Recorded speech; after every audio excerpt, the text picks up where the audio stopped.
Channel 24x7 वो जो एक पहलगाम में एक दरिंदों ने जो है पर्यटकों को जो है मौत के घाट उतार दिया और चुन चुन कर उनके नाम पूछकर और उनको बेदर्दी के साथ उनका कत्ल किया गया और इसकी जितनी भी निंदा करें वो बहुत कम है। हमारे साथ कांग्रेस के chief spokesperson Ravinder Sharma ji और एक्स MLC हैं जम्मू कश्मीर कांग्रेस पार्टी के, उनसे बातचीत करेंगे जिस तरह से ये घटनाक्रम हुआ और पूरे देश में के साथ साथ जम्मू कश्मीर में भी इसका असर था। लोग सड़कों पे उतरे थे, प्रोटेस्ट किया था और पाकिस्तान के पुतले जलाए।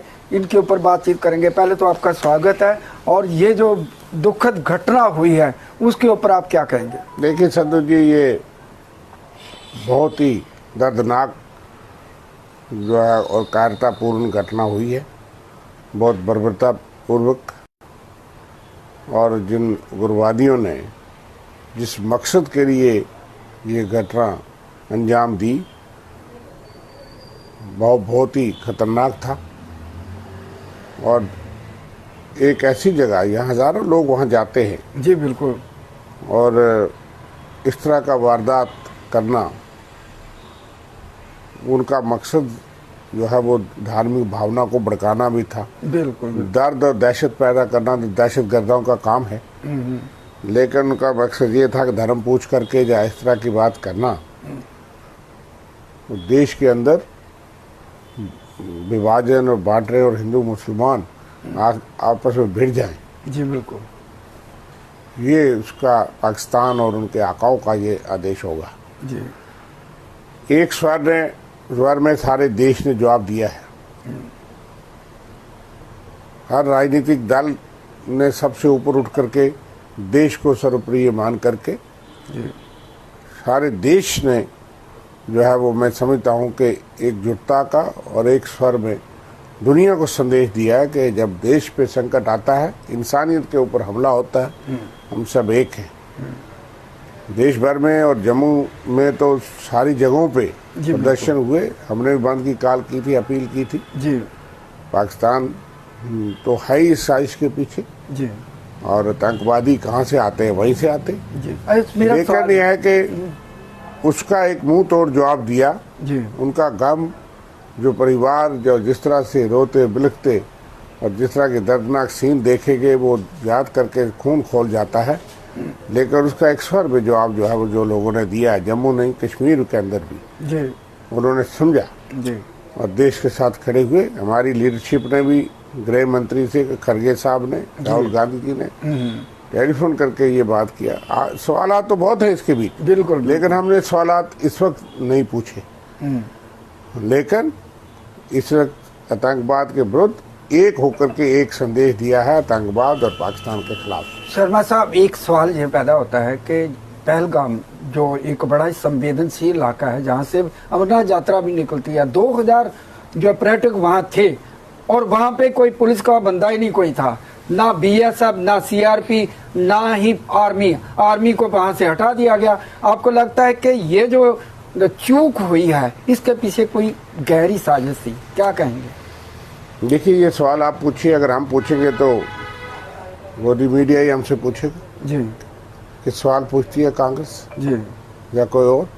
इसलिए मैंने कहा ना, सवालात हैं, ये सरकार खुद दे दे। या गृह मंत्री 5.5 साल से जम्मू कश्मीर में, वो कहते हैं परिंदा नहीं पर मार सकता मेरी इजाजत के बिना, और उन्हें शक है यूटी उनके अधीन है सब कुछ, police, security forces, law and order.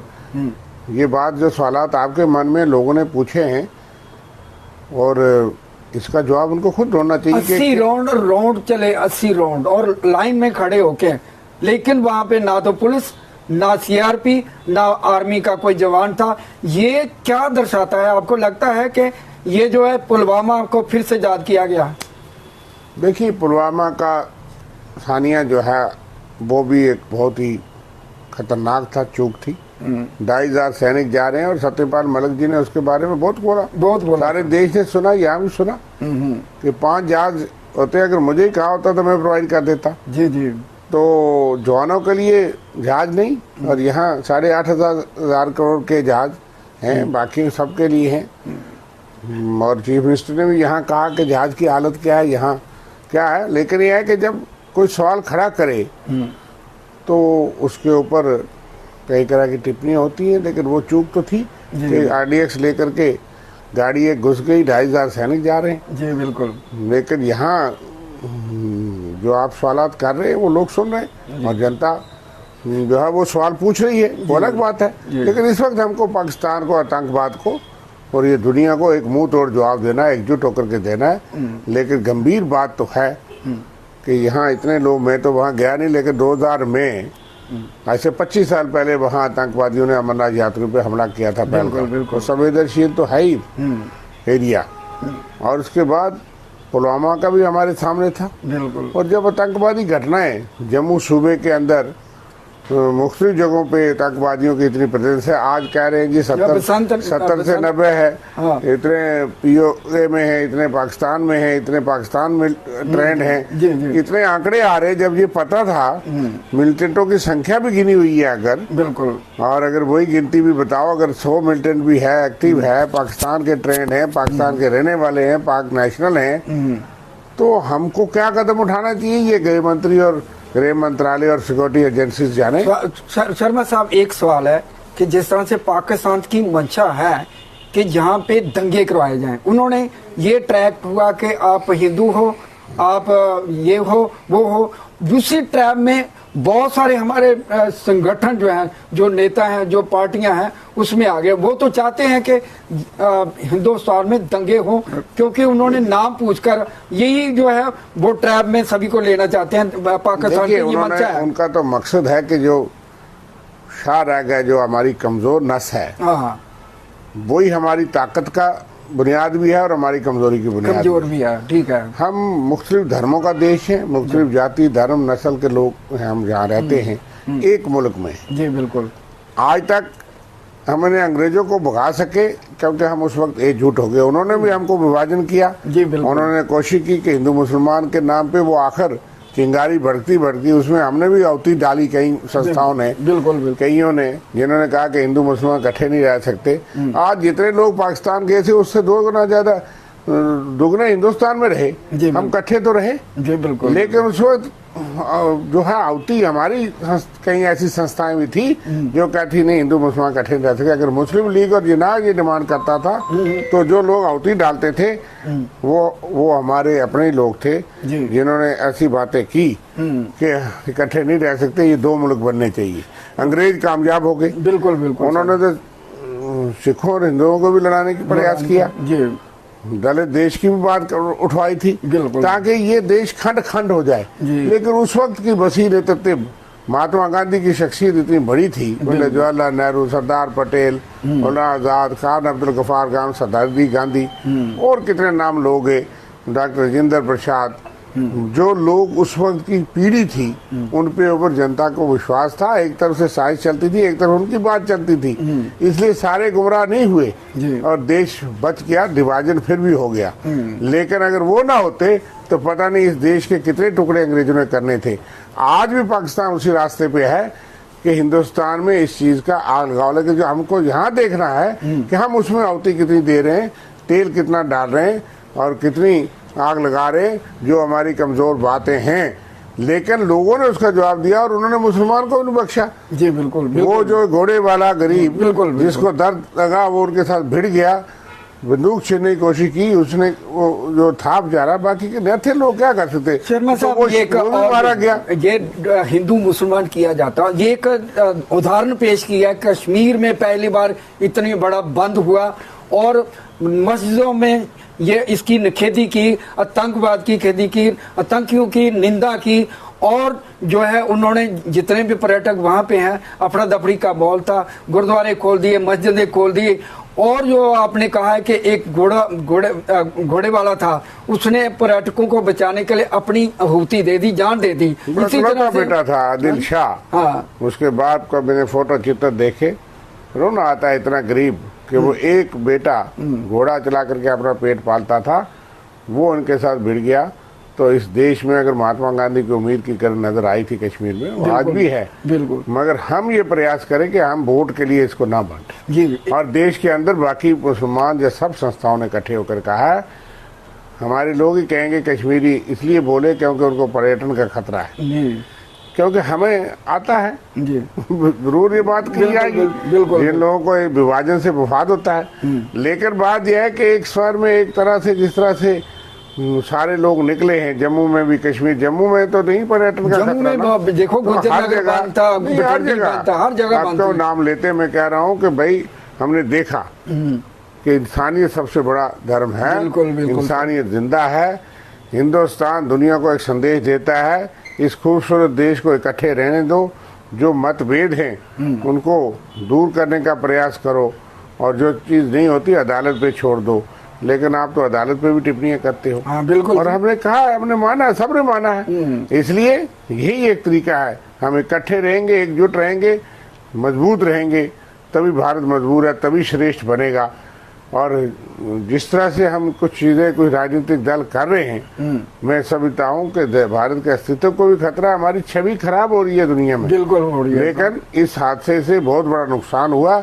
लेकिन एक जो बात उम्मीद की किरण नजर आई कि दुनिया ने देखा कि राजनीति चाहे गंदी हो गई हो, मतभेद पैदा करते हैं धार्मिक, लेकिन राजनीति से उठ करके इस संकट की घड़ी में सारी राजनीतिक दल भी, सारे धर्म के लोग भी, सब देश जो है एकजुट होकर के उसने एक स्वर में पाकिस्तान को, एक स्वर में आतंकवादियों को जवाब दिया है।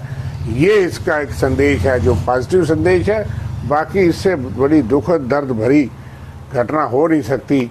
और घटना में क्या हुआ, कैसे नहीं हुआ, जैसे आप सवाल पूछ रहे हैं, ये जनता सब समझ रही है। जनता ने सवाल पूछे हैं, लेकिन इस वक्त हमने सवाल कोई नहीं पूछा। सवालात हैं जो आपने कहा है कि ये बहुत बड़ी बात है कि वहाँ हजारों लोग थे जंगल के बीच में, तो कैसे हो गया कि हम तो वहाँ 50 लोग इकट्ठे हो जाएं तो वहाँ हाँ जी, पुलिस और सिक्योरिटी फोर्स पहुंची है। बिल्कुल, बिल्कुल सर। तो ये हमको समझ नहीं आती। ये देखेंगे, एक बात और जो जिम्मेदार लोग हैं वो इसका अध्ययन करेंगे। एक बात और भी जोड़ेंगे। छत्तीसगढ़ के 11 पर्यटकों को एक जो छाल बेचने वाला उसने बचाया। दूसरा, ये जिस तरह से ये कहा जा रहा है कि ये एक संदेश जो है पूरे देश को गया है। और कल जो है नारेबाजी जो की जा रही थी कुछ संगठनों द्वारा, कुछ नेताओं द्वारा, ये जी एनसी जो है गठबंधन हाय हाय के नारे लगा रहे थे, जबकि गृह मंत्रालय जी के पास है और अमित शाह के पास है। कुछ लोगों का काम है डाइवर्शन, डिस्टार्शन, डाइग्रेशन, मुद्दे को भटकाना, कहीं और ले जाना, उनको पाप लगेगा जो इसमें भी राजनीति ढूंढ रहे हैं। जी बिल्कुल, बिल्कुल। कईयों ने इसमें भी नारे लगाने के प्रयास किया, हुआ, गलत हुआ, बहुत बड़ा जो है वो सानिया हुआ, और उन्होंने अपनी तरफ से आग लगाने की कोशिश की।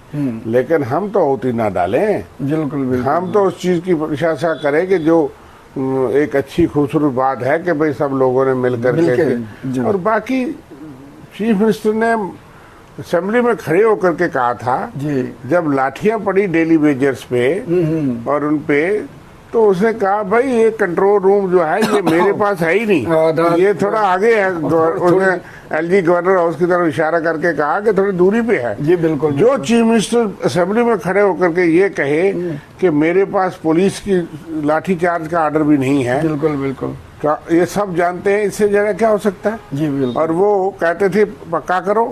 10 साल 11 साल के बाद असेंबली के अंदर किसको मूर्ख बना रहे हैं, बिल्कुल। असेंबली के बाहर निकले किसको मूर्ख बना रहे हैं। वो बच्चे थोड़े हैं जो 20-20 साल से सड़कों पे हैं। पिछली सरकार से उम्मीद थी, नहीं हुई तो उन्होंने उनको सजा दी। अब इनको उन्होंने 11 साल साथ दे दिया। आज भी कुछ लोगों ने उम्मीद में साथ दिया होगा, लेकिन ये कैसा गुमराह करते हैं जी। लोग गुमराह होने की तैयार नहीं। और लाठीचार्ज भी उन पे किया, उस पर भी उसने कह दिया। इसलिए कांग्रेस ने तो ऑल पार्टी मीट पहले भी कहा था, आज हो रही है, लेकिन चीफ मिनिस्टर कर रहा है जिसके पास लॉ एंड ऑर्डर है नहीं, वो अपनी ड्यूटी पूरी कर रहे हैं। बिल्कुल, बिल्कुल। लेकिन जिनको करनी चाहिए प्रधानमंत्री, गृह मंत्री को, वो क्यों नहीं करते। अगर कोई इनपुट लेना है, हर पार्टी ने आतंकवाद के शिकार हुई है और उनके वर्कर हमारे साथी मारे गए हैं और आम जनता मारी गई है। इसमें गांव-गांव में आपको नेटवर्क मजबूत करना पड़ेगा। वो लेफ्टिनेंट जनरल कृष्ण राव और जो हमारे राज चीफ थे सक्सेना, उनके जो नीतियां थी उन्होंने बना करके ऐसे सोर्स पैदा कर दिए थे कि यहाँ भी कोई मिलिटेंट होगा। जिस वक्त मिलिटेंसी पीक में थी, जी बिल्कुल, उस वक्त कांग्रेस की गवर्नमेंट थी, नरसिम्हा राव जी की गवर्नमेंट थी, उन्होंने उनको कमजोर करके चुनाव करवा के दिखा दिया। जी बिल्कुल। और उसके बाद असेंबली चुनाव हुआ, चुनी सरकार हुई, शहादतें दी हमने, हमारे एमएलए मंत्री, सबका मंत्री कई लोग शहीद हो गए, लेकिन उसके बाद देश बच गया और पाकिस्तान को हमने हरा दिया था। आज अगर गांव-गांव यहाँ आतंकवादी फैल रहे हैं, तो हमने कितनी बार कहा पिछले 2-3 साल में कि भाई इस पे आल पार्टी मीट करिए, आप हमसे पूछिए, सब लोगों का सहयोग लीजिए, वहाँ नेटवर्क को मजबूत कीजिए। और यहाँ पे एक एक बंदे के पीछे 40-40 लोगों को सिक्योरिटी गार्ड रखे हैं। बिल्कुल, बिल्कुल। जिसका जितना बड़ा होता है, जहाँ गृह मंत्रालय में अप्रोच है, तो वहाँ इतने लोग, हजारों लोगों के लिए 2 लोग क्यों नहीं होने चाहिए थे? बिल्कुल बिल्कुल, ये एक वो सवाल मैं है। तो इसी तरह से कठुआ में देख लो क्या हालत है। एक पत्रकार ने सवाल पूछा आपके, और उसको मारने पड़ गए। सब लोगों ने वीडियो देखा, उसने कहा गृह मंत्रालय और लॉ एंड ऑर्डर किसके पास है? जी बिल्कुल, शायद उसने यही पूछा जो उसने वीडियो है। और उसके बाद बहुत पुराना पत्रकार है, हम उसको जानते हैं, बिल्कुल बिल्कुल, राकेश शर्मा। लेकिन यह है कि उसको सारी बीजेपी वहाँ जो है वो 3 है विधायक नहीं उसको बचा सके। और वो पुलिस, अगर मैंने देखा वीडियो, और बहुत ही कंडेमनेबल है कि उसको बचाने के लिए मैं दाद देता हूँ, पुलिस वालों ने अपनी जान पे खेल करके उन्होंने उसको बचाया है। एक सवाल, आप तो मुझसे कितने सवाल मुश्किल करते आए, जी बिल्कुल, आज तक करते आए। और मैं खुद पत्रकार रहा, मुझे बस सबसे बड़ा दुख हुआ कि इतनी असेंशियलता।